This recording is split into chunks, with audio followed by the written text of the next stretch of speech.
What's going on, guys? It's Brandon, or teslaflex, and behind me I have my 2026 Model Y Juniper launch series. And in this video I'll be doing a quick tour inside and out of my new Model Y and talking about some of the accessories I put in and mods I've done already. So let's get into it. So starting off with some quick specs, this is the 2026 Model Y Juniper launch series. This was a limited trim that Tesla only delivered for about 1 month. You might see a few deliveries in April, but they have already started production of the non-launch series Model Y. Essentially, the launch series was $60,000 and included every possible option. So you could choose the paint, interior, wheels, and then it was included with a tow hitch, full self-driving, and the acceleration boost. So right now, if you got a fully spec'd out Model Y with the most expensive paint, wheels, interior, and everything, it would cost you $65,000 after the acceleration boost, compared to $60,000, which included everything. So because I could basically choose anything for the same price, I chose the Quicksilver paint because I've always wanted a silver Tesla ever since my first one back in 2019. And then of course, white interior because I always choose white interior. I actually chose the 19-inch wheels though because I like the more efficient wheels, and I think it looked a little bit better than the silver Helix wheels that just honestly weren't that great. If they were black, I would have gone for those, but I actually don't even have my stock wheels on right now. I have the 20-inch Martian wheels MW05 in satin gunmetal. I've also recently wrapped the Model Y in a full matte paint protection film from Dry Protected. This was actually a pretty easy process and was really fun to do. I did it on the Model 3, so I knew I had to do it on the Model Y in Quicksilver, and I just gotta say, it looks so much better. And the best part about it is that it's super easy to keep the Model Y clean, it's hydrophobic, and of course it protects the paint from any damage. So, you know, I really like these wraps. Looks a lot more subtle than the crazy wraps I used to do, but of course still makes it stand out a little bit. And again, it's super easy to clean, so I just bring it to the car wash and just spray it off, and it's pretty much good. I also had my windows tinted by Colorado Detail pretty soon after I got the car. I decided to do 15% on the sides and 70% on the windshield. I kind of wish I went a little bit darker, but it's also kind of nice to be able to see out the car at night without really any issues. So I recommend 70% on the windshield. This is the XPEL XR Plus. It's a ceramic tint, makes it pretty good for the summer. And the only piece of glass that didn't get tinted on this Model Y is actually the roof glass, because they have a new silver coating. So you can kind of see right here where it ends. And that's because right here, there's actually some communication stuff that I learned. This blocks like my Starlink Mini from going up. So if you want to have anything with Starlink Mini, you just can't have it going through this roof. It just does not have connection because it has a double silver coating. It does end right here, and I can kind of show you from the inside. It looks like kind of odd. You can see where it ends right here, but really not a huge issue. Now, as I've mentioned in other videos, the new Model Y does have a few improvements on the outside, like a new front bumper with, of course, the light bar right here. These side splitters are pretty much like the Model 3 Performance. I really like how they look. And of course, the front bumper camera right here. And I actually had a comment in one of my videos. Someone said that a Tesla employee told them that the front bumper camera will never be used for training for full self-driving. And I gotta say that's probably a lie. Probably the employee just saying something so they don't have to be like quoted at one point. Because why would Tesla put a front bumper camera on the Cybertruck, the Model Y, but then not use it, but also put it on the Robotaxi, which is meant to be a fully autonomous vehicle? So it's gonna be used at one point, and I think at the point they actually start developing on it and using it for training, it'll be a lot better for full self-driving, and I think it'll be way more confident around turns. The side of the Model Y is pretty much unchanged. Like if you just looked at it from basically here to here, you would think that's the exact same car because the doors didn't really change that much or really at all. Rear quarter panel did not really change at all either, but of course there's a new rear bumper. Now, one thing about this rear bumper is that in addition to it sticking out a little bit more on the edge, it's actually a whole new trunk lid design. So instead of being all one piece from basically the top down, it's now 4 pieces. So we have this piece right here, this piece right here, this piece right here, and then this piece right here. So the thing about this is that there's an issue. Like sometimes if you open the Model Y trunk, if you have a garage, this can actually hit the garage sometimes and dent it. And that was actually an issue with some Model Ys. I think even the first Model Y I test drove, and I'm saying this, what, 5 years later, so no one cares. I actually dented the Model Y right here, opening it, and it hit the garage. It wasn't too bad, it was like a little bump, but it happens, it gets bad. And then right here on the old Model Y, if you got any kind of damage right here, then you'd have to replace the entire trunk lid. You couldn't just easily like pop it back in place and mess up the whole thing. So Tesla has made it so that every piece of this can be replaced by itself. So if you mess this up, you take this whole piece off and replace it with a new one. If you mess this piece up, you get a whole new piece right there. But you don't actually have to worry that much about the damage right there, because they've also extended the rear bumper right here to go out a little bit further. So if a car does hit you, it will hit this first and then this. So not really expensive for a repair compared to how it used to be. The new Model Y also has the indirect light bar, which I'll have up on the screen a picture of when it first leaked. They had like a white background with the Tesla lettering, but now it's like essentially the same material as the center console actually. And of course the light bar, you can kind of see it right in here. It just kind of reflects down. At night, it looks really cool. Has a nice like red reflection on the ground. Really cool. And of course we have our new tail lights. So this actually looks like one piece, but it's right here is one piece, cuts off right here because the rear camera hasn't moved up. So it's actually, I've noticed it has not gotten as dirty as my Model 3 does or my old Model Y did. And then of course this piece right here. So if you need a tail light replaced, it's a little bit more complicated, but also, you know, not very many issues with taillights anyway. The new Model Y also has a redesigned front area. So as I mentioned, there's a new front bumper, but if you open this up, you can actually see it's a bigger piece right here, a little bit more angular, but they've moved the washer fluid reservoir up here, which this actually is in the Model 3. So I'm wondering if the Model 3 can easily be retrofitted for the bumper camera, because you can actually clean with this by pressing a button on the screen. I'll show you when I'm inside. So it's pretty nice to have this right here. Don't have to reach over right here anymore. Then we have the Frunk with a drain plug. So this pops right out. You can have a whole ice chest in here. When it's, you know, liquidy and melted, just open that up and it goes down the sides. And this just slides back in and twists in and we're good. So pretty good Frunk. Like that they added the Frunk plug. Makes it pretty nice to have as a cooler. And of course, no Tesla logo up here anymore.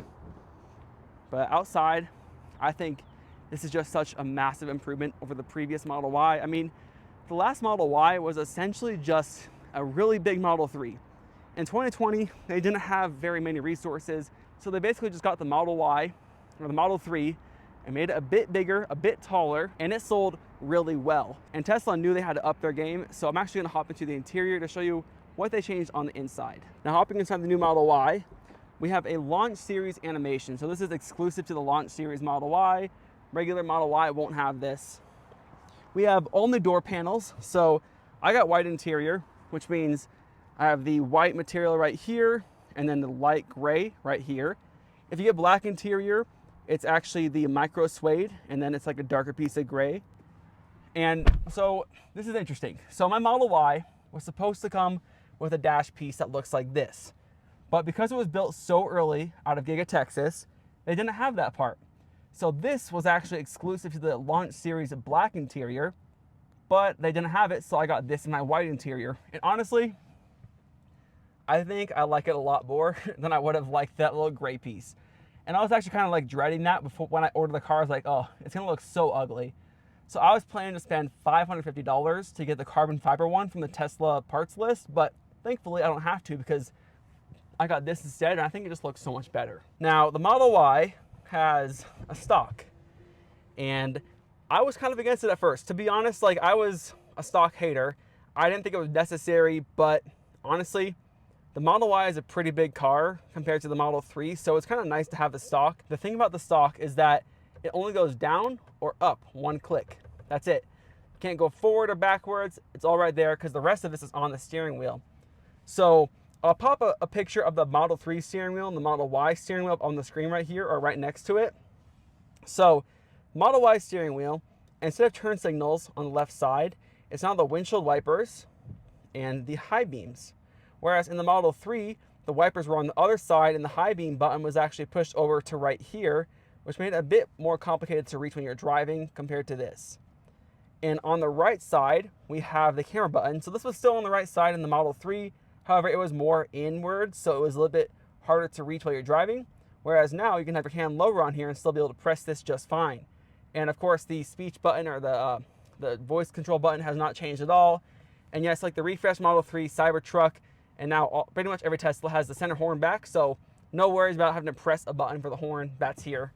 And onto the screen, we have, you know, pretty much same UI every Tesla has had.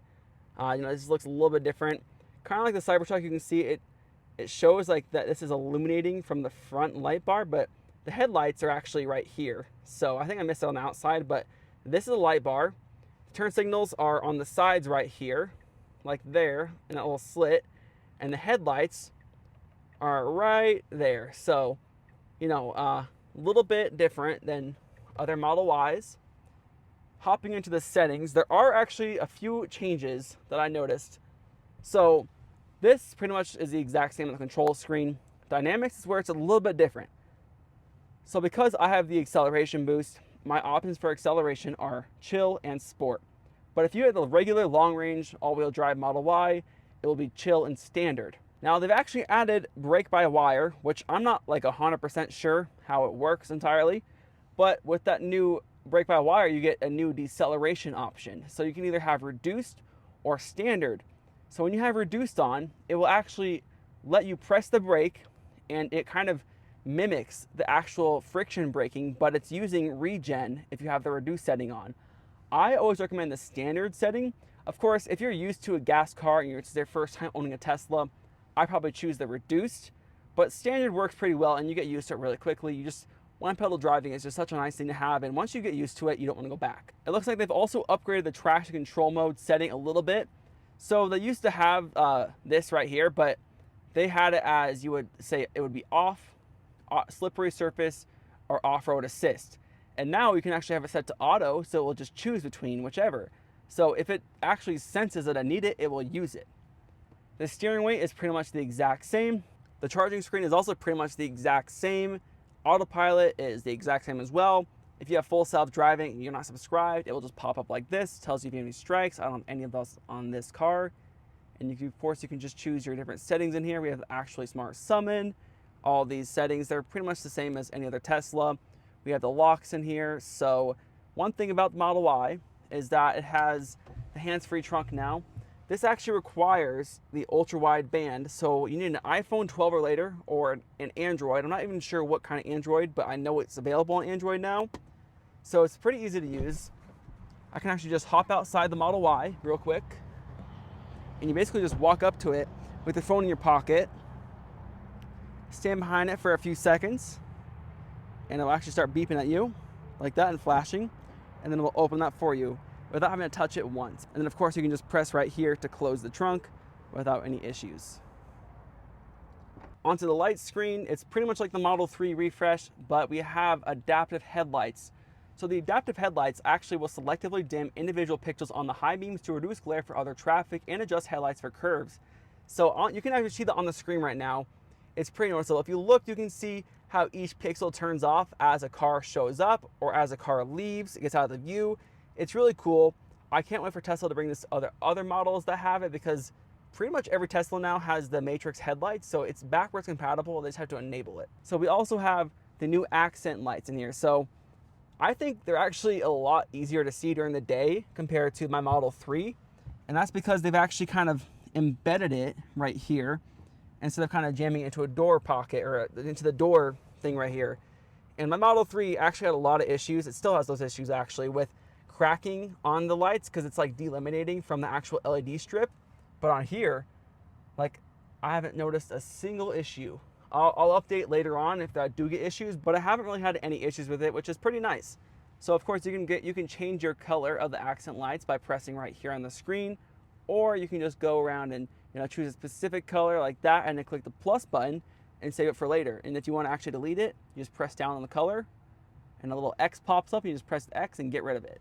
And of course we still have the dome lights in here, which are just touch capacitive now. They don't click like the old Model Y. You just kind of tap it with your finger. Doesn't really matter. You can even just accidentally bump it. And then up here we have the emergency shifter, which I guess I can press right here. Beeps at me for a second. Let's see, park. There we go. So they pop up like this. This is like really only if the screen is dead, which I don't really have happen really at all. But to use it, you just press your foot on the brake and you can just tap these settings right here. So you press this, this. It's like kind of weird. I think I have to like press and hold. Yeah, you see, press and hold for like a second, and then that switches between gears. And of course we have our hazards right here. Now my one gripe with these hazards is that sometimes, I think one time I've tapped my hand up here one time on the highway, and you see I just enabled the hazards without really actually going to press it. I do wish they kept this as a physical button in the middle, because I drove around for like a few minutes before realizing that my hazards were on because I had the music up so high. So that's like my one issue with these little shifters up here, and the dome lights. They're not really an issue to accidentally turn on or off because you can control from the screen. Now on to our seats tab. This is actually a new thing. So you've been able to move the passenger seat from the screen for a little while. Same for the rear display, but now you can actually fold the rear seats from the front seat. So I can go ahead and press this, and it will fold the seat down for me. And it's powered. And then you notice that it actually moves the seat a little bit. So if I'm sitting in the driver's seat like right now, and you press this, it'll pop up with a little prompt that says second row is blocked, or second row seat's blocked. So you have to fold, in order to fold the second row seats, the driver's seat will temporarily adjust its position. So just ensure the surrounding area is clear of obstacles, and then press OK, because this will physically move my seat forward. So I click OK. It moves me forward, moves the seat all the way down, just so I can get down all the way, and then my seat moves back slightly to where it was. So of course, same thing, it gives me the warning to open it, and then just like that, have all the seats folding up. You know, Tesla claims it's the fastest in the industry. I believe it, because they are pretty quick. Now onto our display settings right here. Exact same, but you know, I did show that when you open the door, it has that little thing pop up, that animation on the screen. You can actually disable that. So I can tap right here, turn it off. And if I tap right here, it actually just shows it again. So you can just let that play out real quick. I think it's pretty cool to have that, but you can't turn it off if you really want to. Same blind spot camera settings, same scroll wheel customization. All this is the exact same that you would find in any other Tesla. The scheduling is the exact same. This screen is also the exact same. Really no difference here, but they do have a new setting. This is actually just a software update they added to lower volume in reverse. So if you play music and you go into reverse, it just lowers the volume and the cameras pop up. So like when you're in reverse already, you can't even tap anything else on the screen. It blocks everything else out except the camera. You actually can't even close the camera with anything. You can just kind of change the view. Like I mentioned earlier in the video, the Model Y has a front bumper camera now. So if I swipe right here, you get a nice front view. And at low speed, you do have lines right here, which is really nice. And honestly, this is something that Tesla has needed ever since they got rid of ultrasonic sensors, because as you can see right here with park assist, it tells me pretty accurately, but I can also see it physically. And of course, backing up, it switches automatically, so there's no real issues with the switching.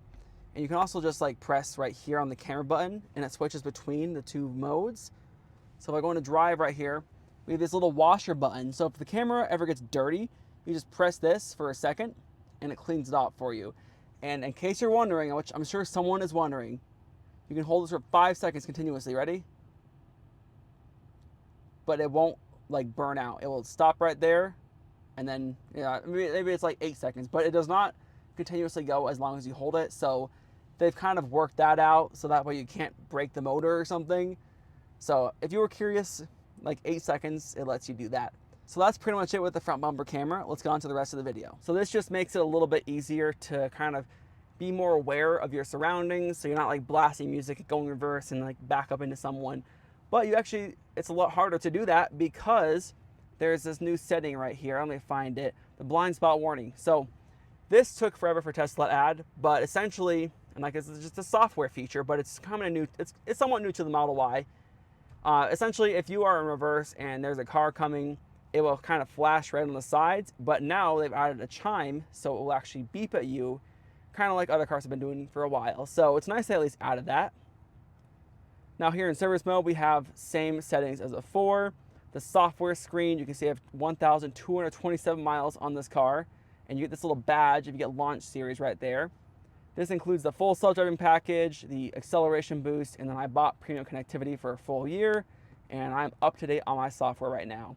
So now the navigation screen is pretty much the exact same as well. Same for the trips tab, same for the Wi-Fi screen, Bluetooth screen, and upgrade screen. But because I have everything on here, it's basically just premium connectivity. So that's pretty much everything to do with the display. Now the Model Y also has a new wireless charger. And like I said, this is the launch series, so they do have special badges just around here. So this doesn't really mean anything, but you know, it's cool. We have our 2 wireless charging pads. These are 15 watts each. but in my experience, it just kind of makes the phone warmer. It doesn't really charge it that well. So I've actually been using the MagBak wireless charger right here. And like all the other accessories I'm about to show you, this is going to be linked in the description below. So right here, we have the glove box. So the last Model Y, I mean the Model 3, S, X, and Cybertruck all have this design anyway, but you press right here to open the glove box and you get the, I mean, it's magnetic, but I think it's a little bit nicer sounding than the Model 3. And of course, a brand new center console. So right here, we have the center console opens up. It's actually pretty deep. And right here, you can see I have two Spigen accessories. So we have a sliding console drawer right here. And then this one, which honestly I prefer a bit more, this one just kind of sits in place. And then right here in the glove box, or not the glove box, the armrest, we have another organizer right here with other stuff I have underneath. Makes it pretty nice for storing stuff. That way I don't have to reach deep in there every time you want to grab something. And I've got to say, even compared to the Model 3 refresh, this center console just feels a lot more solid, which is pretty nice. So that's everything new in the front of the Model Y. And before I go to the back, I just want to quickly talk about these 3D MagBak floor mats. So I've been using these on Tesla since 2019, since my very first Tesla. And these are easily the best floor mats you can buy. They cover pretty much everything you need. The carpet ones only they come up a little bit like this, but there's no real coverage back here. But the 3D MagBak ones, like I can pull this out right now. I got some dust in here actually. I'll pull this out, and super easy to clean. If I can actually get this out. I pull this out, I just kind of dump this off, and look at that. Pop it back in. I didn't actually vacuum before I put this in the first place, but pop this in, and you know, goes right back in, fits perfectly. These will be linked in the description below. Now let's hop into the back seats. Of course, we have the cargo liner right here. Again, I really like this, and probably my favorite part is that they also make a trunk liner. So if you're ever hauling stuff and you don't want to have to worry about how dirty this carpet gets, you can just get the 3D MagBak trunk liner, which in my opinion really does make the car look a bit better and also protects the carpet from anything you might be putting on it. And I guess while we're back here, I can quickly talk about this. So this is our, parcel shelf. Other Model Ys have had this for quite some time. But one thing that was pretty annoying about it is that when you took this out, you kind of just had to like leave it in here. It just got on the way, and Tesla listens to customer feedback as always. So now you can actually just fold this up, and then you can actually slide this in right here, because Tesla has kind of opened up this area to make it a bit easier to store this. Now I can close this and have way more space, and then not have to take this out and put it back in the car every time I want to use it. Now before we hop into the back seats, I want to quickly show the power folding from the back. So there's two buttons right here for left and right. So if I press these both down, the seats will fold down as you would expect. And then you press this again and it folds the seats back up. Now this is a huge improvement over the last Model Y, because you used to put the seats down and then have to go all the way right here to manually lift it back up, and it was just an issue. But now you can do that fully powered. So you also have buttons right here to fold the seats. So for example, if I fold the seat and something's in the way like this, it's not going to crush it. It's going to kind of go down on it and open up and say, oh, we can't close yet. So if I have that out of the way and close it, it will close just fine. So it's pretty nice. They've at least kind of baked that in so people aren't getting crushed when they try to fold the seats down. And actually, I did notice I had like a stuffed animal that was in the back, or a hoodie or something, and it will not close. It just stopped because it recognized it in the way. Now right here in the back seats, there's like one minor change with the door pocket. So it's still carpet like the previous Model Y. After like 2022 or something, they changed it. But now right here, we have our emergency release latch. It's a better labeled. So just like the front seats, it has this little error thing right here, this little triangle. So right up here, I think I forgot to mention that up front, but right there, it shows a little error message. So you pull that. If the car has power, it drops the window down. If the car doesn't have power, it just kind of forces the door open. So if someone does pull this, I mean, you have to really go out of your way to pull this one, but if they pull the front one and you have the car's power, the window will still drop down, so you can open the door just like normal. But if the car doesn't have power, the first thing you want to do before the battery dies, the 12-volt battery dies, is to put the windows down, or at least one window down, so you can easily get in and out of the car and not damage the window trim. The new Model Y also has a 360-degree acoustic glass, so you can see right here on the edge, it's a bit thicker than what it used to be. And also, when you shut the door, very solid. So great improvement over the previous Model Y. Right here we have, just like in the Model 3 refresh, besides performance, you have these kind of stretchy little seat backs, which I think are better than the cheap, like fabric, or not fabric, the cheap ones they had in the previous Model Y. And of course, right here we have the rear display. So same settings as usual, except you can actually kind of adjust these seats. So if I wanted to, I could adjust the seat to raise up a little bit or raise back. That way you're not having to actually pull anything. We have our music settings, our entertainment on here, our games, if you ever want to play games on the rear display. And you can also pair Bluetooth headphones. I think you can pair 2 pairs of Bluetooth headphones and also controllers to the rear display. You can choose between low or high for the setting, but it's not like a tri-zone climate control. It works off the front. So this is only dual zone, 1, 2, and then it kind of just shares it for right here. So unlike the Model S and X, this only has 2 zones. Now, probably one of the most stunning features of the Model Y is the all-glass roof. And like I mentioned earlier, this is where some of the communications equipment is, just this back area. So they've actually kind of cut it off right here. Really, it's not a big issue, but some people will, like, they'll get all up in arms about it, like, oh, I can't unsee it now. Like, I never really look back and like, oh, I can see that too much, because like you look in the rear view and you see the rear view. So it's really not that big of an issue. So if you hate it, so what? If you don't mind it, like 90% of people, it's not a big issue. So that pretty much completes it for the interior of the new Model Y. I just want to go over a few final thoughts about my Model Y. Now, I do want to mention, I leased this Model Y. I financed my Model 3 and every Tesla before it, but I decided for this Model Y, I was going to lease it. And that's because I go through Teslas way faster than most other people.